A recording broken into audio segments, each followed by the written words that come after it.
Ya, yang jelas mohon maaf ya, itu saya sehari bisa mau kecelakaan hampir mati 5 kali. Jadi mulai Juni 2025 ini, Allah itu insya Allah akan menenggelamkan para pemimpin spiritual palsu. Nah, cuman yang harus diwaspadai ya, yang pertama itu kan pemimpin palsu ditenggelamkan, tapi ada potensi perang saudara. Ada banyak banget WA yang masuk ke saya, tanya, Mas, kamu masih hidup atau sudah mati? Itu sanadnya sampai Nabi mana? Tolong ditanyakan. Seperti itu. Sedangkan yang didoakan keberkahan oleh Rasulullah kan yang Yaman, bukan Hadramaut. Itu mereka khawatir kalau ya mencetak mukibin dari sana. Untuk polemik nasab di medsos ini jangan ada caci maki. Jadi jangan sampai mau misalnya diadu domba oleh Habib Rizik, jangan sampai mau. Orang yang mengaku sebagai dzurriyyat Rasul tapi tidak bisa membuktikan kan harus ditakzir, dipukul 80 kali, cambuk 80 kali. Saya itu sebenarnya berat untuk mubalah kemarin. Seperti itu. Jadi saya berharap jangan ada lagi yang niru-niru seperti itu. Resikonya terlalu berat. Sudah bukti bahwa Pak Alwi bukan dzurriyyat Nabi itu sudah tersebar di seluruh dunia. Karena saya ketemu dengan para wali-wali sepuh Nusantara yang para ulama-ulama sepuh yang nggak pernah terekspos media, jubah, abaya, imamah, tongkat. Kalau lewat Alwi bin Ubaidillah itu munqati semua. Sehingga saya memakai itu akan menimbulkan ujub dan kesombongan. Kirim Fatihah ke Fakih Muqaddam tapi nggak ke Wali Korea, nggak ke Wali Songo, nggak ke kakek-kakek jenengan sendiri kan ya ngajari kualat itu namanya. Bangsa Yahudi itu paling takut untuk mati.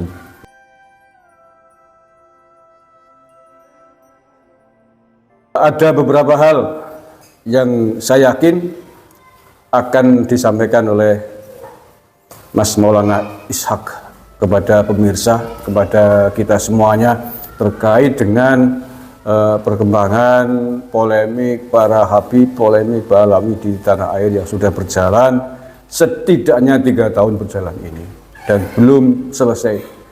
Saya harap juga biar tidak selesai, biar diselesaikan oleh rakyat sendiri. Ya, setuju. Monggo.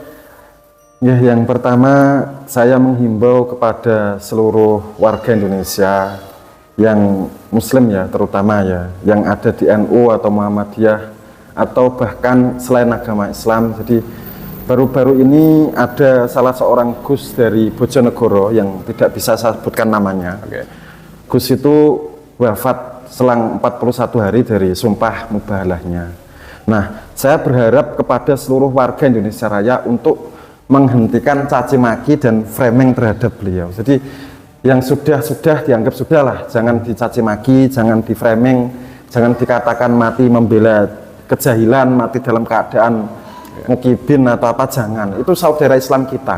Beliau itu kan ya sudah sholat, sudah syahadat, menjalankan rukun Islam sebagaimana mestinya. Itu saudara kita. Bahkan ya harusnya kita kirim Fatihah, kirim doa. Cuman yang ingin saya garis bawahi itu setelah ini jangan ada lagi mukibin yang sumpah mubahalah begitu ya. Jangan ada lagi. Sudah cukuplah, sekian saja. Dulu saya itu ya karena beban dari tugas dari guru yang mengajar saya itu, saya diharuskan untuk berani disumpah ya saya lakukan. Tapi kalau nggak ada perintah guru ya saya nggak akan berani melakukan, Mas Yahi. Jadi karena saya diperintah guru juga dan ada banyak banget WA yang masuk ke saya, tanya, Mas, kamu masih hidup atau sudah mati? Banyak banget yang tanya seperti itu. Nah, akhirnya ya saya memutuskan meminta bantuan dari rekan seperjuangan YouTuber di Banyumas untuk apa ya, memvisualisasikan saya ya bahwa saya masih hidup, Untuk menyaksikan dan membuktikan. ya masih baik-baik saja. Ini ngambal lemah kan? Jadi tolong ya, ini berat banget, saya himbau jangan ada komentar yang menjelek-jelekkan Gus yang sudah wafat. Ya, betul, saya sepakat. Seperti itu. Syariatnya sih memang terjadi pasca mubahalah. Tadi sekitar 41 hari ya, syariatnya. Faktanya memang begitu. Tetapi hakikatnya kita kan tidak tahu. Beliau meninggal seperti apa, kita tidak tahu. Yang tahu hanya yang kuasa Allah Subhanahu Wa Taala.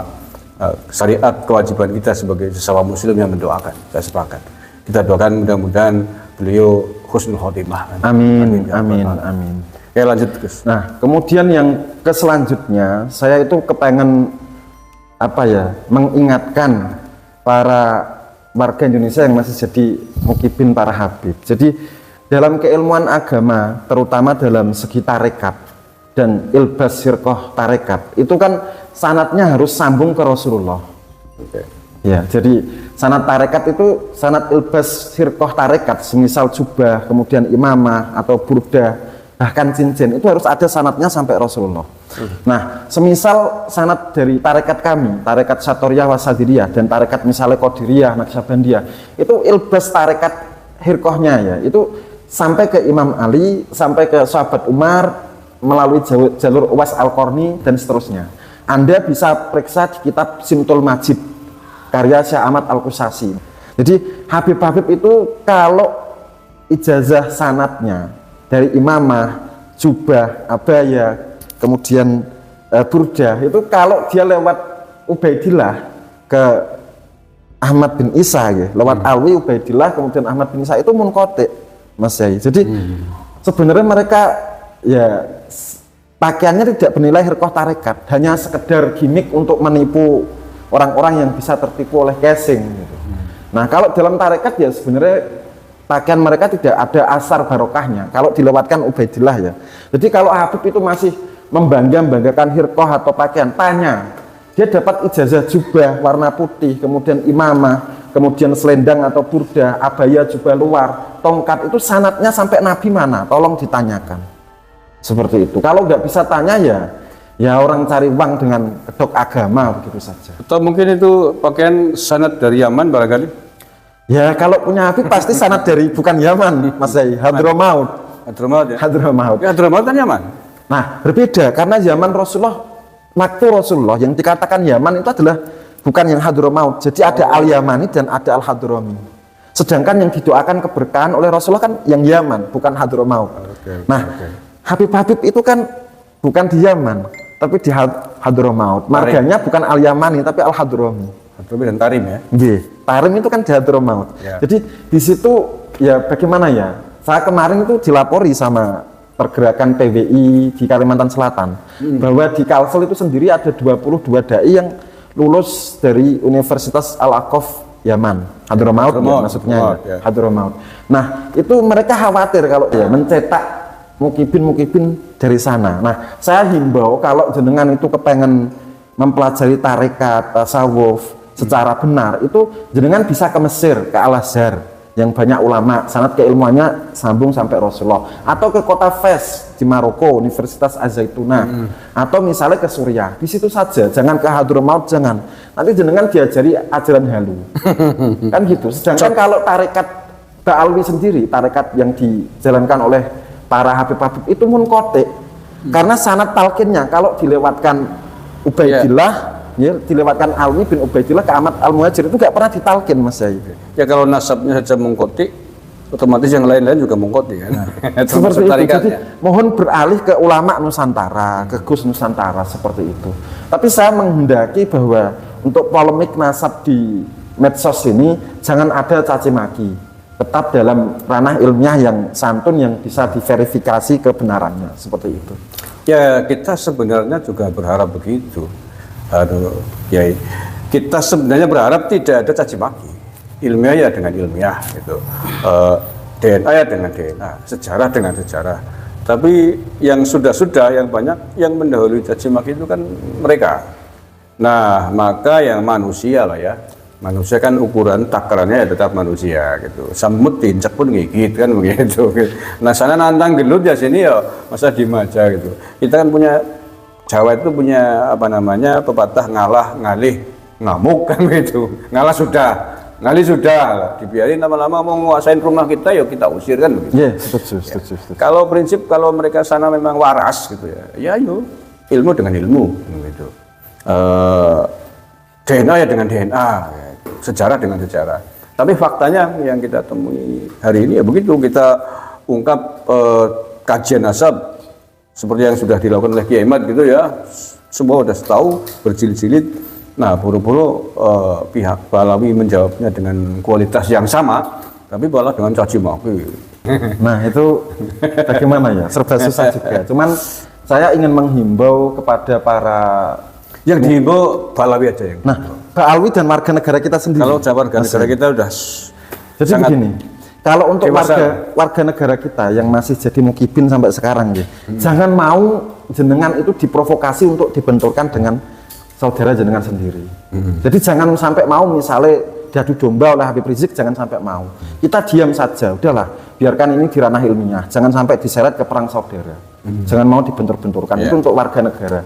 Nah, kemudian untuk Mbak Alwi begini ya, karena ini sudah 3 tahun, saya menghimbau jenengan semua Mbak Alwi ya, yang ada di Indonesia khususnya dan yang ada di bumi semuanya gitu. Jenengan kan tidak bisa membuktikan secara sejarah, literatur, DNA dan semuanya kan tidak bisa terbuktikan bahwa jenengan nyambung ke Rasulullah melalui jalur Sayyid Ahmad bin Isa. Jadi mohon jenengan itu meletakkan klaim sebagai dzurriyyat garis paternal lurus ke Rasulullah. Mohon diletakkan itu. Karena ya mohon maaf ya, yang pertama saya sudah mengadu ke Rasulullah dengan jalan saya, Kiai, agar Habib itu diberikan takzir atau hukuman. Karena secara fikih itu kan orang yang mengaku sebagai dzurriyyat Rasul tapi tidak bisa membuktikan kan harus ditakzir, dipukul 80 kali, cambuk 80 kali. Diasingkan. Kemudian harus dimaklumkan bahwa dia bukan dzurriyyat Rasulullah. Kemudian diasingkan sampai dia mau bertobat. Nah, saya sudah meminta kepada Rasulullah dengan jalan saya agar Habib Ba'alwi ditakzir kalau masih nggak mau tobat. Gimana tuh jawabannya? Ya, walau alam, yang penting saya sudah mengadu, Kiai. Okay. Saya kan orang kecil hanya bisa mengadu, tapi kan saya mengadu ke Rasulullah yang nasabnya sudah dilecehkan. Kemudian yang selanjutnya, kan ini membahas soal mubalah saya kemarin. Saya itu sebenarnya berat untuk mubalah kemarin. Seperti itu. Jadi saya berharap jangan ada lagi yang niru-niru seperti itu. Resikonya terlalu berat, bebannya terlalu berat. Karena kemarin saya itu dibully se-Indonesia Raya, Kiai. Ya, karena kan nun saya mohon maaf, mubahalah kan ada ketentuannya kan, ada ketentuan, ada aturannya dalam syariat, tidak bisa sepihak. Betul. Mubahalah kan dua belah pihak dengan ketentuan A, B, C, D. Kalau sepihak ya yang berlaku hanya dia, hanya berlaku bagi yang mubahalah. Ya kalau pas benar, betul. mungkin selamat. Kalau dia yang tidak benar, mubahalah ya dia yang kena dong. Betul. Mubahalah kan itu pilihan terakhir dari sebuah penyelesaian kasus yang ada yang segala macam upaya tidak ada titik temu. Jalan terakhir peraturan hidup mati dengan disumpah di bawah Al-Quran. Itu pun pilihan terakhir. Seandainya masih ada jalan lain, jangan sampai dilakukan karena yaitu resikonya bisa seketika begitu loh. Makanya saya sepakat dengan panjenengan, tidak hanya untuk Mukibin, tapi untuk siapapun yang menghadapi persoalan yang kemudian tidak bisa diselesaikan atau mengalami buntu lah, jangan sampai diselesaikan dengan cara mubahalah. Kalau dalam Islam kan mubahalah. Mungkin kalau di tradisi yang lain sumpah pocong atau apapun lah. Kalau bisa jangan sampai, karena itu resikonya sangat fatal. Karena nantang kekuasaan pangeran sih, nantang kekuasaan ilahi sama mubahalah kan nantang itu, nantang kekuasaan yang maha kuasa itu.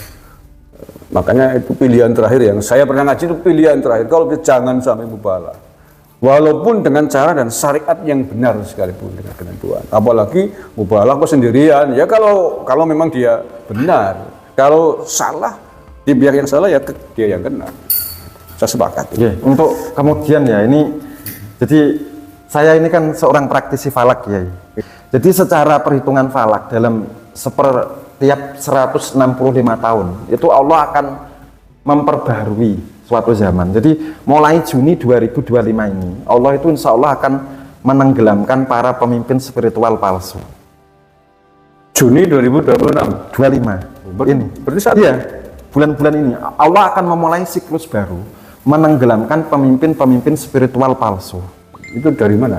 Dari hitungan 12 rasi bintang dan 12 planet utama. Seperti itu. Aliran Arab dan India. Aliran Arab dan India. Nah, cuman yang harus diwaspadai ya, yang pertama itu kan pemimpin palsu ditenggelamkan, tapi ada potensi perang saudara. Seperti itu. Karena 165 tahun ke depan itu ya seperti ini konstelasinya dan ada perang saudara. Nah, saya berharap Mukibin itu jangan mau diadu untuk memerangi saudaranya sendiri. Sudahlah, sadarlah. Sudah bukti bahwa Ba'alwi bukan dzurriyyat Nabi itu sudah tersebar di seluruh dunia. Seperti itu. Tidak hanya di Indonesia. Tidak hanya seluruh dunia. Bahkan di Yaman sendiri kan tidak diakui. Sudah dikatakan pembohong besar, Kiai. Bukan cuma dibatalkan, tapi mereka dicap sebagai pembohong besar. Kalau nggak percaya coba dibuktikan ke Yaman lah. Tanya langsung sama orang Yaman. Begitu. Betul. Bagaimana? Apa ada yang mau dibahas lagi? Ada yang mau tanya yang lain, Mula? Yang dirasakan pasca mubahalah tempo dulu itu apa, Gus? Nah itu termasuk yang WA itu banyak sekali yang tanya seperti itu. Yang jelas selama setahun ini setelah mubahalah itu, ya mungkin Allah menilai saya berada di jalan yang benar. Jadi yang pertama saya selamat, kan seperti itu. Cuman ada hantaman sihir itu banyak, seperti itu. Paham ya? Nggak cuman serangan fisik, tapi serangan sihir itu banyak banget lah. Saya nggak usah terangkan siapa sih ngirim kan gitu. Tapi secara spiritual saya mengalami peningkatan banyak. Karena saya ketemu dengan para wali-wali sepuh Nusantara yang para ulama-ulama sepuh yang nggak pernah terekspos media, dan beliau menitipkan banyak amanat, banyak ijazah, banyak sanad dan seterusnya. Wali-wali Nusantara yang masih hidup atau yang sudah? Yang masih hidup, masih hidup. Bisa diverifikasi dan bisa saya temukan. Termasuk saya mendapatkan seluruh sanad keilmuan jalur Syekh Muhammad Yasin Al-Fadani, dari seluruh ijazah musalsal keilmuan dan kemursidan tarekatnya. Seperti itu. Itu pasca mubahalah banyak kiriman sihir. Yeah. Itu tahunya seperti apa tuh prosesnya? Dalam mimpi kemudian atau dirasakan secara ya yang jelas mohon maaf ya, itu saya sehari bisa mau kecelakaan hampir mati 5 kali. Betulan itu sehari itu kayak orang linglung di jalan, lampu merah diterobos, terus nggak nengok kanan kiri. Itu pernah sehari itu mau kecelakaan 5 kali. Tapi kan hidup dan mati kan milik Allah ya, Mas Rai. Jadi ya Allah masih melindungi saya sampai sekarang. Ya alhamdulillah selamat gitu saja, alhamdulillah. Atau yang mungkin bersifat kayak kekuatan sihir di malam hari itu ada? Alhamdulillah ada, tapi nggak nembus. Kan bangsa Nusantara juga punya pagar-pagar tertentu kan begitu. Bentuknya seperti apa itu contohnya? Ya mungkin seperti jin yang apa sih istilahnya, kalau orang Jawa bilang buta hijau. Terus kemudian ada yang kayak kiriman yang berupa besi. Saya kan juga apa ya, kalau orang tarekat kan juga punya hizib kan, diserang pakai apa, misalnya ya saya hizib bahar gitu. Misalnya kalau mereka pakai hizib, saya pakai sholawat masih siang. Misalnya mereka pakai hizib yang lebih tinggi, saya pakai asma badar 313 nama sahabat Nabi, saya bertawasul seperti itu. Kalau sana nyerangnya pakai transfer rekening? Audzubillah min dzalik. Audzubillah min dzalik, begitu saja. Jadi apa ya? Ya saya dipercaya sebagai wakil dari guru-guru saya untuk berjuang di ingar-ingar nasab ini. Tentunya saya tidak ingin mengkhianati kepercayaan dari guru-guru saya, seperti itu. Yang pertama saya minta kepada seluruh orang muslim, warga Indonesia Raya, jangan sampai mencaci maki gus-gus atau kiai-kiai yang kemarin meninggal. Jangan dikatakan mati dalam membela jahiliyah, jangan. Beliau itu saudara kita orang muslim. Ya bagus kalau mau berkirim Fatihah, didoakan. Yang kedua, ini kan sudah bukti terang benderang. Jadi saya berharap para mukibin jangan mengulangi lagi sumpah mubahalah seperti itu. Jangan sampai apa ya istilah sumpah mubahalah itu jadi andalan dan diulangi terus menerus karena berbahaya. Karena berbahaya. Terus yang selanjutnya, bahwa tarekat Ba'alwi atau Alawiyah kalau dilewatkan Alwi bin Ubaidillah ke Said Ahmad bin Isa, itu dari sanad talqinnya, sanad dikirnya, kirkohnya, dari sanad pakaian burdah, jubah, abaya, imamah, tongkat, kalau lewat Alwi bin Ubaidillah itu munqati semua. Sehingga yang memakai itu akan menimbulkan ujub dan kesombongan. Seperti itu, karena nggak ada cahaya sampai Rasulullah itu nggak ada munqati. Tarekat itu juga munqati. Tinggalkan, beralihlah ke Kiai Nusantara. Nah jenengan diajari kirim Fatihah ke Fakih Mokodam tapi nggak ke Wali Korea, nggak ke Wali Songo, nggak ke kakek-kakek jenengan sendiri, kan ya ngajari kualat itu namanya. Padahal Tidak jelas apakah sosok Mokodam itu ada atau tidak kan. Nah kemudian ini kan polemik nasab kan ranah ilmiah ya. Jadi jangan sampai mau diprovokasi oleh Habib Rizik atau Habib Bahar ke arah perang saudara, jangan. Kita selesaikan secara ilmiah. Secara laki-laki. Ngopi gitu kan berarti.